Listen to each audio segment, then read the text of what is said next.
Halo Sobat Damai, aksi serangan teror di Indonesia terus mengalami penurunan. Bahkan di tahun 2023, Indonesia Zero Terrorist Attack atau tidak ada aksi teror sama sekali. Hal ini kemudian tercermin dalam Global Terrorism Index atau GTI Indonesia tahun 2024 yang tampak membaik dari tahun sebelumnya, di mana predikat kita sebagai negara medium impacted berubah menjadi low impacted of terrorism. Walaupun aksi terorisme menurun, jaringan atau kelompok teror ternyata masih aktif. Buktinya, aparat penegak hukum masih melakukan penangkapan, bahkan menyita senjata lengkap dengan amunisinya dan juga bahan peledak. Bukti lain yang menguatkan bahwa kelompok teror masih aktif adalah dengan meningkatnya radikalisasi di tengah masyarakat. Radikalisasi ini dilakukan secara masif, sistematis, dan juga terencana kepada kelompok rentan yaitu perempuan, anak, dan remaja. Ketiga kelompok rentan tersebut kerap dijadikan alat dalam terorisme. Lantas, apakah dengan menurunnya aksi teror bisa membuat kita merasa aman? Di sini jawabannya.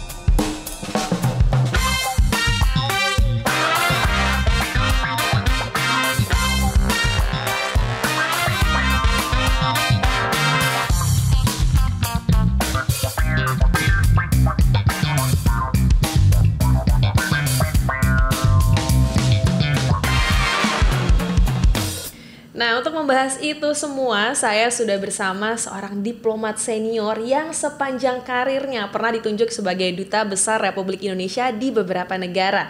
Dan saat ini beliau menjadi salah satu kelompok ahli bidang kerjasama internasional di BNPT. Langsung saja kita sapa, selamat datang di Cafe Toleransi Bapak Darmansyah Jumala. Terima kasih, selamat siang. Selamat Mbak siang Jana. Pak. Biasa kita sapa biar akrab Pak Jumala aja ya. Boleh. Dengan senang hati. Iya. Gimana kabarnya Pak? Sehat nih? Alhamdulillah sehat. Sehat. As you can see. Yes. Baiklah Pak, kan mungkin Sobat Damai di sini juga sudah mengetahui ya Pak Jumala ini kiprahnya di dunia internasional sangat banyak gitu ya Pak. Sebagai pembuka, mungkin kita mau tahu juga nih Pak. Sobat Damai di rumah juga pengen tahu update isu-isu secara global, isu terorisme terutama. Apakah mungkin ISIS, Al-Qaeda atau sejenisnya masih eksis sekarang? Kalau kita lihat dalam perspektif global ya, terorisme dalam level global itu memang aktivitasnya menurun. Aktivitasnya menurun. Tapi itu tidak berarti bahwa tidak ada kegiatan terorisme berjalan, tetap jumlah yang terjadi di beberapa negara menurun. Dulu pernah terjadi di 43 negara, sekarang menurun hanya 41 negara. Itu artinya menurun kan? Tetapi yang menarik untuk diperhatikan adalah even jumlah negara yang mengalami terorisme menurun, jumlah korban justru meningkat. Nah, ini kan ada kebalikan. Ada kontradiktif. Ada kontradiksi di sana. Artinya apa? Itu artinya pola terorisme sekarang lebih targeted. Sudah jelas targeted audiensnya, sudah targeted victimnya sudah tahu. Jadi lebih fokus, lebih konsentrasi. Nah, serangan sedikit tapi makan korban banyak. Berarti lebih bahaya sebenarnya. Lebih berbahaya. Sekarang. Artinya secara kuantitatif berkurang, tapi dari kualitatif itu justru menunjukkan tren meningkat dari segi korban. Al-Qaeda, ISIS memang dalam beberapa tahun terakhir menurun. Kenapa menurun? Karena ini kegiatan terorisme itu kan berbanding lurus dengan kegiatan perang biasanya. Nah, kita ketahui dalam politik internasional di Taliban sudah memegang kekuasaan kan, berarti kurang perangnya. Terus kemudian Suriah dan Irak, ISIS sudah agak reda peperangannya. Nah, oleh karena itulah tindakan terorisme berkurang di beberapa negara tadi, karena jumlah peperangan semakin berkurang. Itu penyebabnya. Tetapi di satu pihak kita tetap harus waspada. Jangan kita self complacency, merasa senang, merasa sudah istilahnya kalau orang Medan bilang sur sendiri. Janganlah. Kita harus tetap waspada. Karena apa? Karena kalaupun mereka tidak melakukan jumlah yang di tempat terorisme di beberapa negara, yang harus kita perhatikan adalah efek atau dampak peperangan terhadap terorisme. Nah, kan baru-baru ini bulan Oktober tahun 2023 kemarin baru saja terjadi peperangan yang sangat dahsyat antara Israel dan Hamas. Betul. Ini harus kita antisipasi. Mungkin saja tren terorisme akan meningkat lagi. Dan saya kira ini sudah menjadi perhatian para. Nah, ini ada 2 topik penting nih tadi yang tadi Pak Jumala bahas. Pertama, memang sekarang sudah lebih targeted ya Pak. Jadi kalau kita lihat, meskipun trennya menurun, tapi ternyata korban makin banyak justru. Berarti di sisi lain, Densus 88 pun juga masih sering terjadi penangkapan gitu ya Pak saat ini. Nah, apakah memang juga di Indonesia, ini kan sekarang targetednya kelompok rentan itu istilahnya perempuan, anak, dan remaja. Berarti sekarang memang target khusus di Indonesia juga perempuan, anak, dan remaja ini Pak? Ya, di Indonesia pun trennya mirip-mirip dengan tren global tadi. Dalam arti jumlah terserangan teroris menurun dan bahkan berkurang. Kemarin Kepala BNPT membuat statement dalam pernyataan akhir tahun bahwa alhamdulillah 2023 zero attack terrorism, zero terrorism attack kan, jadi semacam suatu achievement. Itu memang bagus sekali. Tetapi beliau juga mengingatkan bahwa meskipun kita tidak mengalami terorisme di dalam kegiatannya secara nyata dalam tahun 2023, tidak ada serangan, tetapi proses radikalisasi tetap berjalan. Dan itu bisa dibuktikan dari penelitian yang dikeluarkan oleh Setara Institute tahun 2023 yang lalu. Mereka menemukan salah satu findings mereka adalah tingkat intoleransi aktif di kelompok remaja, tuh kan, di kelompok remaja itu meningkat dari 2,5 menjadi 5,6%. Cukup besar tinggi. Banget naiknya ya Pak, nah, lumayan. Ini artinya intoleransi aktif ini adalah rasa tidak suka kepada orang yang berbeda. Berbeda etnik, berbeda budaya, berbeda agama. Nah, inilah yang akan men-trigger sikap-sikap intoleransi itu akan berkembang menjadi sikap-sikap radikal. Radikal adalah embrio dari terorisme. Nah, ini yang perlu kita waspadai. Dalam arti meskipun jumlah terorisme menurun, even zero attack tahun 2023 kemarin, kita tetap harus waspada. Mengingat proses radikalisasi dalam kelompok remaja rentan teroris remaja itu meningkat justru dari 2,4 menjadi 5,6%. Ini menurut Setara Institute.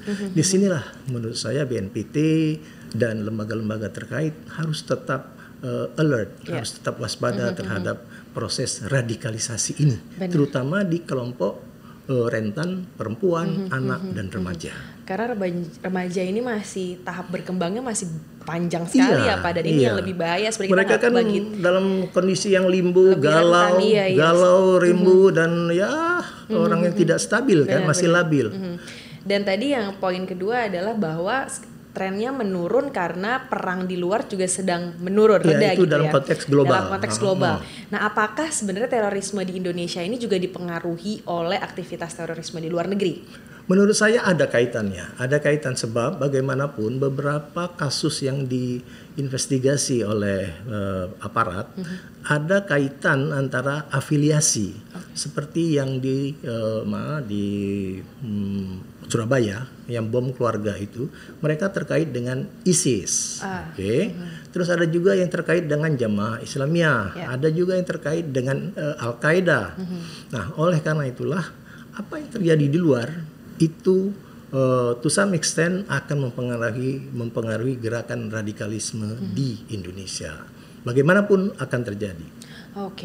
Dan kalau kita lihat gitu ya Pak, mungkin biasanya pada terorisme zaman dulu gitu ya, kita sering melihat yang melakukan terorisme itu kebanyakan maskulin, laki-laki.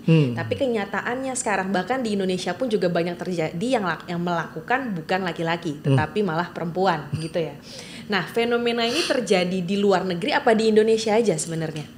Kalau memang betul itu Mbak Anjana ya, pelaku terorisme itu secara tradisional dilakukan oleh laki-laki. Karena bagaimanapun laki-laki adalah yang selalu ikut perang kan ya. Betul. Tetapi fenomena ikutnya perempuan di dalam terorisme ini bukan hal baru untuk dalam level global. Bisa kita runut balik bagaimana teroris perempuan itu mulai aktif melakukan tindakan terorisme. Seperti katakanlah pernah terjadi di kelompok Taliban, ke kelompok Tamil Tigers di Sri Lanka itu, di Boko Haram di negara Afrika. Nah, kelompok-kelompok ini sudah sejak lama menggunakan perempuan sebagai pelaku bom. Strategi taktiknya adalah pertimbangannya adalah kalau yang menjadi teroris perempuan itu tingkat kecurigaan lebih rendah. Iya, betul. Kan wanita dikenal dengan makhluk yang halus, makhluk yang penuh perasaan, yang unyu-unyu, yang indah-indah lah, yang lembut-lembut lah.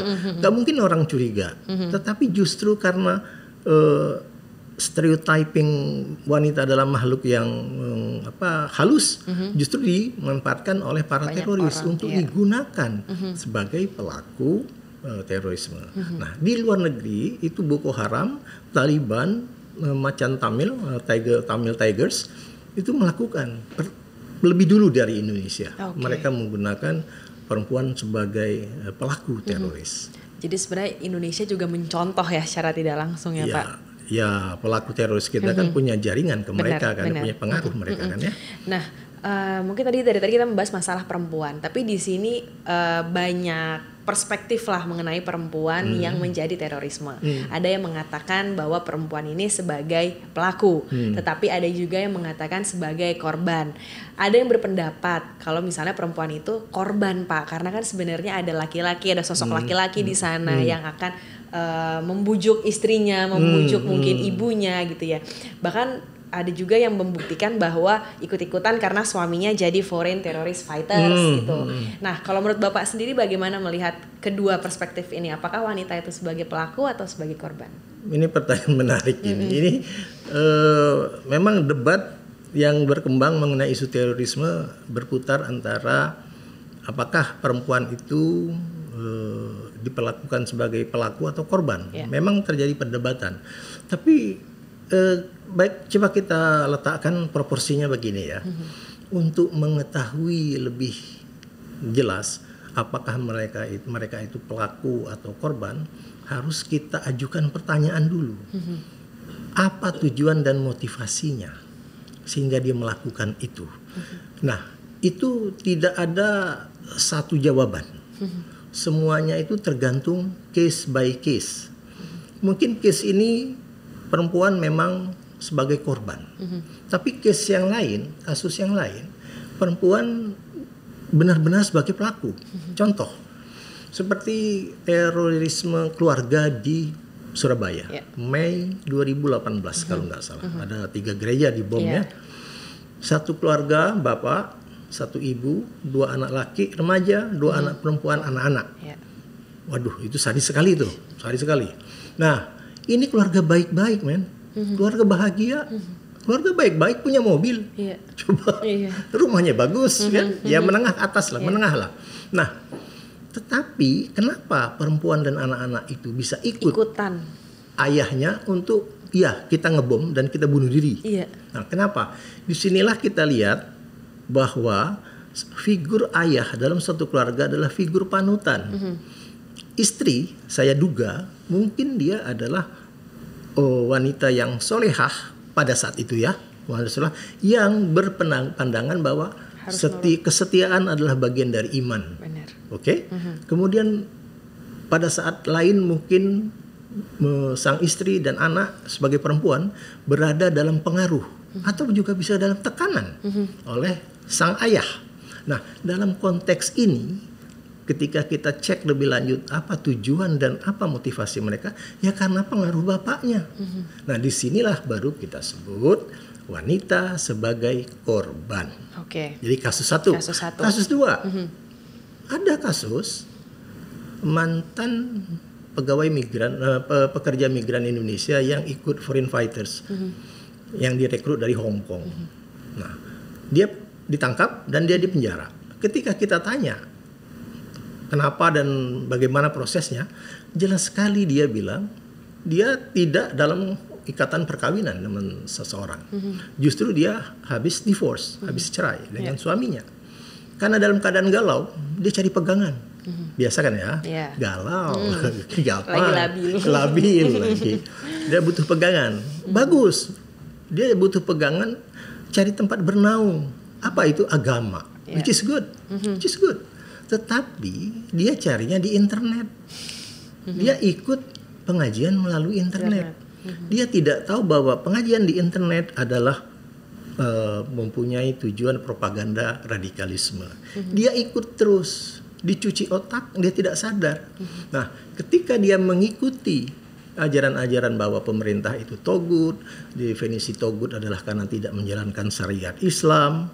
Kalau gitu mari kita hancurkan pemerintah yang tidak mengikuti syariat Islam. Dia yakin bahwa itu benar. Nah, keyakinan dia benar artinya dia dengan sadar. Nah, itu bukan korban. Dia pelaku. Nah, disinilah harus membedakan. Jadi kembali ke pertanyaan, gimana kita untuk menentukan korban atau pelaku? Lihat motivasi awalnya. Dan itu bisa diinvestigasi pada saat interogasi awal. Oke, jadi menarik ini kalau mungkin di Sobat Damai pun juga ada yang berpendapat ini pelaku, ini korban, tapi sebenarnya faktanya kita harus melihat dari motivasinya dulu. Apakah perempuan ini melakukan karena paksaan atau memang karena niat dari hatinya sendiri tanpa paksaan gitu ya Pak. Jika kita melihat fenomena Foreign Terrorist Fighters atau FTF, ternyata jumlah anak dan remaja di Indonesia di negara konflik itu juga lumayan banyak ya Pak. Jadi di dalam negeri ini pun sendiri pelan-pelan tapi disusupi gitu ya. Apalagi di era media sosial seperti sekarang ini. Jadi sebenarnya ada nggak sih Pak best practice gitu yang memang sudah dilakukan oleh negara sahabat dalam menanggulangi persoalan ini, atau mungkin sudah ada kerjasama dengan Indonesia yang sudah kita adopsi juga? Saya dengan bangga dengan ngomong ini. Saya senang sekali ngomong ini. Kalau kita di UN, di PBB sana, di Wina, yang UNODC, yang menangani isu terorisme, kenapa saya sebut bangga? Mereka melihat program deradikalisasi Indonesia itu sebagai role model. Keren kan? Keren. Kenapa? Karena mereka melihat kalian kok bisa ya mengengage, merangkul orang-orang yang sudah berbuat jahat. Tuh, kan ini pendekatan soft approach namanya. Kita coba orang membayangkan bagaimana Ali Imron bisa duduk di sini, men. Bisa ngobrol. Dengan Mbak Anjana ngobrol terbuka, santai. Itu hanya Indonesia. Karena apa? Kultur kita, values kita yang katanya sangat toleran, sangat menghargai perbedaan. Kita berbeda tapi kita menghargai orang. Kita rangkul orang itu. Inilah yang namanya public engagement. Kita engage. Inilah namanya soft approach.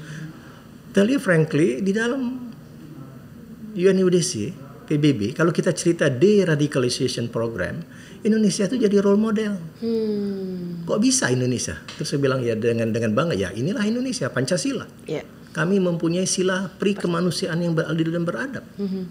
Nah, oleh karena itulah kita ketika kerjasama program deradikalisasi, program reintegrasi menjadi ikonik untuk Indonesia. Dengan apa? Dengan soft approach penanggulangan terorisme Indonesia.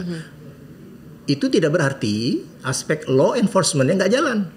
Tetap jalan, Densus tetap jalan menangkap orang, menghukum orang ya. Tapi ketika telah terjadi semacam tersangka atau dia tertuduh atau dia jadi tahanan, kita meng-engage-nya itu mempunyai cara sendiri dengan soft approach namanya, public engagement. Wah itu luar biasa sekali ya Pak. Itu jadi role model Indonesia di PBB sana. Ya kebetulan ya kita menyampaikan itu ya. Mungkin Sobat Damai, masyarakat Indonesia juga tidak mengetahui hal ini sebenarnya, Pak. Ya itulah, kadang-kadang kita kerjain di luar sih. Dari tadi seru ya, kita udah ngobrol-ngobrol. Boleh loh Pak, silahkan diminum kopinya. Ya, ini kopi sendiri nih ya. Kopi sendiri. Toleransi, Ya, kafe toleransi. Kalau minum ini pasti jadi toleran kita ya. Iya, toleran. benar, saya juga agak aus nih Pak. Kita harus minum dulu. Aduh, mantap.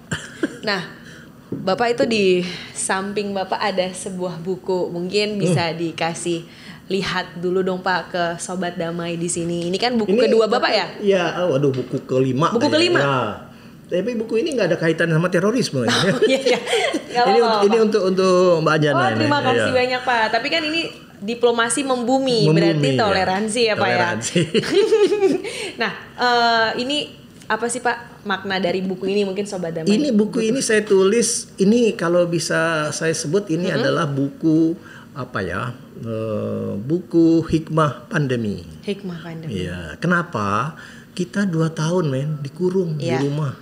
Pada waktu itu saya Bapak lagi di mana? Di Wina. Lagi di Wina. Lebih kejam, lockdownnya lebih lockdown ya namanya ya. Lockdownnya lebih kejam di sana.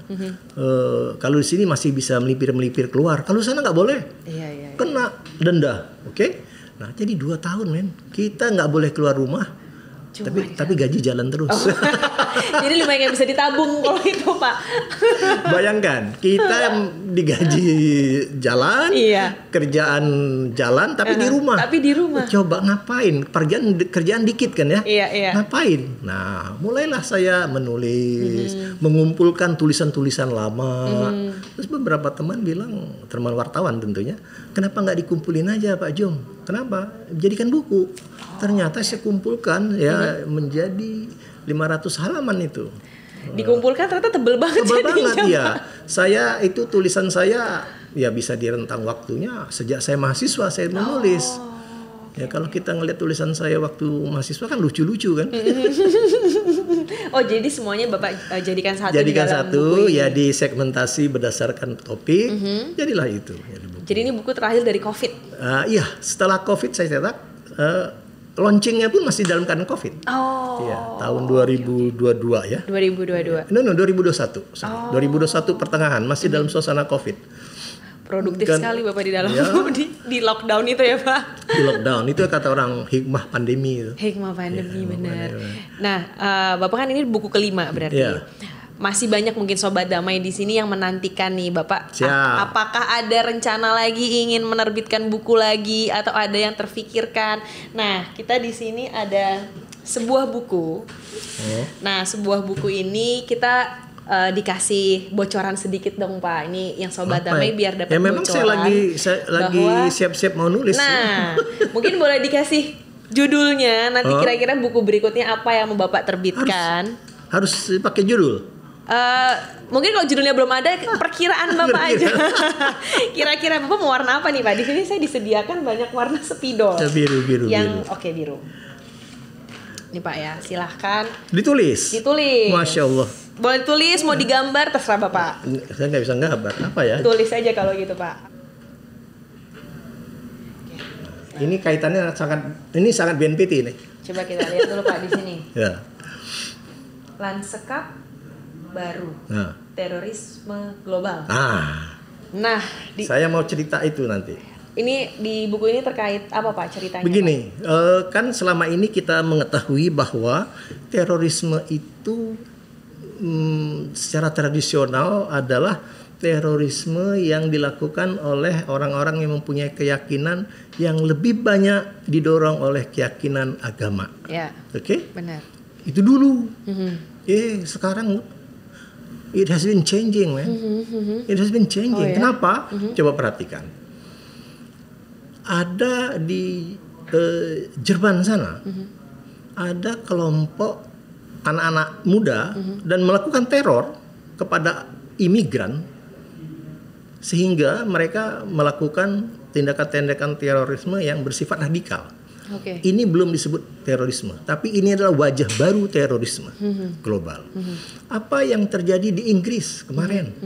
Ya kan? Ada terjadi di situ kelompok kulit putih yang benci sama imigran, orang pendatang di diusir, diusir. dipersekusi. Itu. Tapi ada juga kejadian di Amerika ketika Presiden Trump, kelompok putih membenci imigran yang namanya white supremacy. Ini teror, men. Nah, inilah namanya lanskap baru terorisme global. Tetapi mereka belum dikonsider sebagai terorisme. Memang ada perjuangan di PBB New York sana, mereka harusnya dikategorikan sebagai teroris. Benar. Apa yang terjadi di Selandia Baru? White supremacy, orang kulit putih nembakin orang-orang di masjid. Itu kan di Selandia Baru. Inilah white supremacy. Ini teroris, walaupun dia sendirian, lone wolf. Dia sendirian, tapi itu adalah teroris. Tapi belum diangkat sebagai isu teroris yang didorong oleh white supremacy. White supremacy ini to some extent ya kalau dia meluas ya artinya teroris. Inilah yang saya maksud lanskap baru terorisme global. Ada lanskap baru di depan mata sudah terbuka, tapi kok belum dianggap terorisme. Oh, berarti yang bisa saya tarik adalah bahwa sebenarnya apapun yang kejadian yang melibatkan intoleransi karena ketidaksukaan pada kelompok lain, apapun itu bisa kita sebut sebagai teroris sebenarnya bisa. Karena biasanya teroris itu hanya menyiratkan suatu kelompok agama tertentu lebih besar di dunia ya Pak, kalau kita berbicara soal itulah global. Yang akan di-challenge oleh beberapa negara termasuk Indonesia yang mayoritas muslim. Jangan pernah mengaitkan terorisme itu hanya pada agama. Setuju saya. Tapi juga kepada kelompok yang egosentris seperti kulit putih, etnik tertentu. Seperti apa yang terjadi di India, itu Hindu meneror kelompok-kelompok agama lain. Apa yang terjadi di Myanmar, kelompok Buddha meneror kelompok lain. Jadi dengan menulis buku ini, lanskap baru terorisme global, saya hanya ingin menunjukkan kepada pembaca bahwa terorisme itu tidak mengenal agama, tidak mengenal etnik, tidak rata. Itu hanya masalah perbuatan orang jahat. Nah, dengan menggunakan agama, etnik, Tapi kebetulan yang ramai itu Islamnya, yang which is harus kita counter. Nah, dalam konteks itulah saya akan mencoba menunjukkan bahwa terorisme yang didorong oleh keyakinan agama Islam tidak semata-mata disebabkan oleh Islamnya, tetapi oleh Islam yang disalahgunakan untuk kepentingan politik. Betul. Gitu. Karena kita pun sebagai Muslim gitu ya Pak, terkadang dengan menyiratkan hanya sebagai satu kelompok tertentu, karena kita sebagai Muslim kadang-kadang suka itu bukan Muslim, itu bukan agama kita gitu. Jadi memang ini pun Sobat Damai juga mungkin banyak sekali yang didapat gitu ya di sini, bahwa sebenarnya aksi terorisme itu bukan hanya mengenai soal agama, tetapi karena memang tidak ada satu agama pun yang membenarkan aksi tersebut. Tidak ada. Dan memang di BNPT ini juga membuat 7 program prioritas ya Pak. Jadi salah satunya juga kita fokus perlindungan pada perempuan, khususnya anak dan remaja. Program ini ditujukan untuk membangun ketahanan masyarakat, khususnya mungkin kelompok rentan, jadi aman dari radikalisme dan terorisme. Kalau pendapat Bapak nih tentang adanya program ini seperti apa? Saya melihat program BNPT kan sudah nomor 1 tuh, melindungi perempuan, anak dan remaja. Itu keren banget, udah pas banget dengan tuntutan isu terorisme sekarang. Jadi menunjukkan bahwa negara hadir di dalam menangani masalah isu terorisme yang dalam bentuk tren baru, yaitu perempuan, remaja dan anak-anak. Nah, ini yang perlu diadres oleh BNPT, dan saya kira sudah tepat sekali diletakkan pada prioritas pertama. Kalau saya nggak salah saya baca, di prioritas pertama itu melindungi perempuan dan anak-anak. Nah, ada strategi yang disampaikan oleh BNPT, saya setuju sekali. Itu adalah istilahnya public engagement, public awareness, dan stakeholders collaborations. Udah menjawab semua deh itu. Udah keren banget itu. Saya kira 3 strategi untuk menumbuhkan apa yang disebut dengan community resilience, ketahanan masyarakat dengan melalui 3 strategi tadi. Public awareness, menumbuhkan kepedulian bahwa teror itu bahaya loh. Teror itu ada di sekitar kita loh. Nah, itu public awareness. Paling penting. Kadang-kadang kita cuek kan ya. Iya. Secara kultur kita ini kan orang baik. Kalau kita ngeliat orang beragama kan nggak mungkin dia berbuat jahat. Iya. Itu stereotyping kita. Tapi kita harus ada public awareness. Orang kayak gini jangan selalu kita berkata bahwa jangan segan untuk meneliti lebih lanjut. Ini yang disebut public awareness. Kalau ada orang kontrak rumah tertutup, diam-diam, tidak lapor RT, kita sebagai warga sekitar Harus mencurigai. alert, waspada. Inilah namanya public awareness. Kemudian ada lagi public engagement. Dilibatkan masyarakat anak muda ini di dalam program-program untuk mengurangi pengaruh terorisme seperti kampung siaga. Wih, keren itu. Keren itu. Nah, ini yang namanya public engagement. Sudah pas itu. Kemudian ada juga stakeholders collaboration. Nah, ini pasti Departemen Agama diajak ngomong, pesantren diajak ngomong, di-engage bagaimana supaya mengurangi, supaya tidak disalahgunakan ajaran agama yang mulia itu. Kolaborasi juga kunci ya, Pak ya. Kunci. Nah, dari tadi seru sekali kita ngobrol sama Pak Jumala. Ini terakhir nih Pak, karena memang sekarang lagi fokus juga terhadap rentan gitu ya, kelompok rentan. Ada nggak sih Pak pesan nih khususnya mungkin buat perempuan, anak dan remaja di Indonesia dalam menghadapi gempuran radikal terorisme ini? Waduh, kita kembali ke pembukaan Mbak Anjana tadi bahwa terorisme ini trennya berubah kan ya. Dulu hanya laki-laki maskulin, sekarang kok perempuan ikut, remaja ikut, anak-anak ikut. Nah, ini harus ngomong ke rumah saya nih, Bapak Ibu di rumah gitu. Dan masyarakat juga dan masyarakat yang perlu kita perhatikan adalah ancaman radikalisme, ancaman intoleransi, radikalisme dan terorisme itu adalah satu kesatuan proses. Embrio pertama kali adalah intoleransi. Merasa tidak suka kepada orang yang berbeda. Etnik, suku, ras, agama dan budaya. Ini embrio. Jika dibiarkan, dia akan berkembang menjadi radikal. Nah, radikal yang saya sebut tadi adalah intoleransi positif. Yang dulu cuma diam, sekarang menunjukkan rasa tidak sukanya dengan tindakan. Seperti menarik garis sosial, tidak mau bergaul dengan orang yang lain keyakinan atau lain suku, lain agama, whatsoever.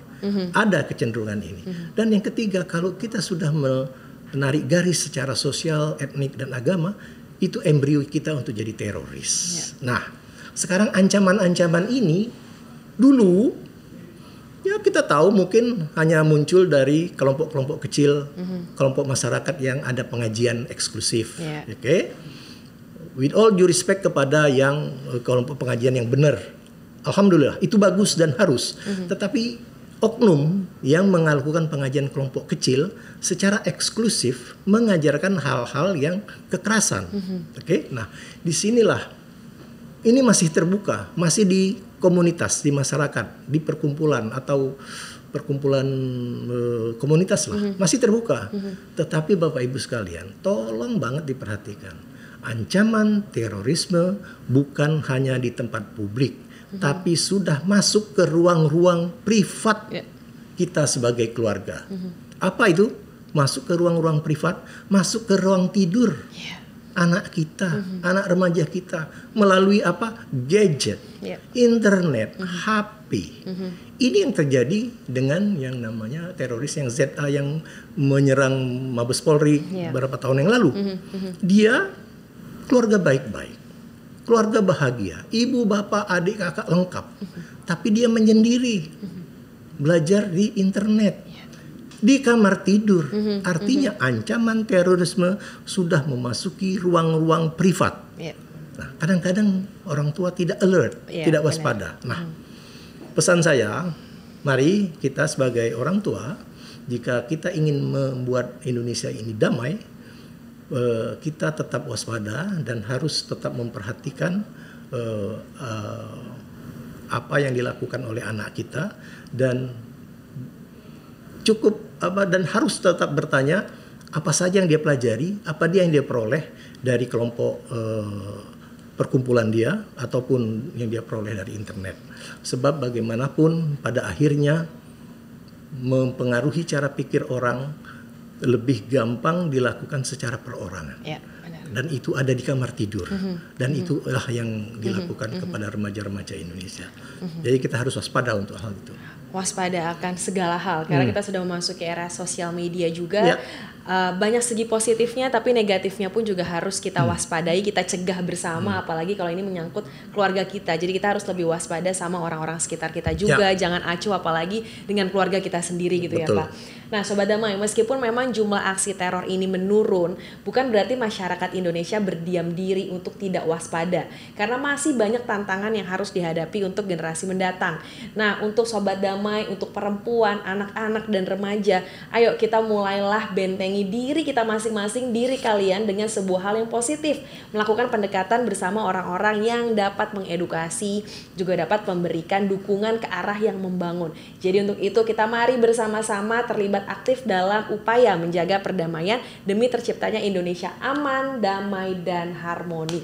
Baiklah, terima kasih banyak Pak Jumala sudah ngobrol-ngobrol bersama kita di Cafe Toleransi dengan di sini. Hati. Nanti kita undang-undang lagi ya Pak. Terima kasih, dengan senang hati. Oke, baiklah Sobat Damai, kita akhiri dulu perbincangan kita saat ini. Terima kasih sudah menyaksikan kita berdua di sini. Akhir kata, saya Anjana Demira bersama dengan saya Jumala, kelompok ahli BNPT bidang kerjasama internasional. Salam Pancasila.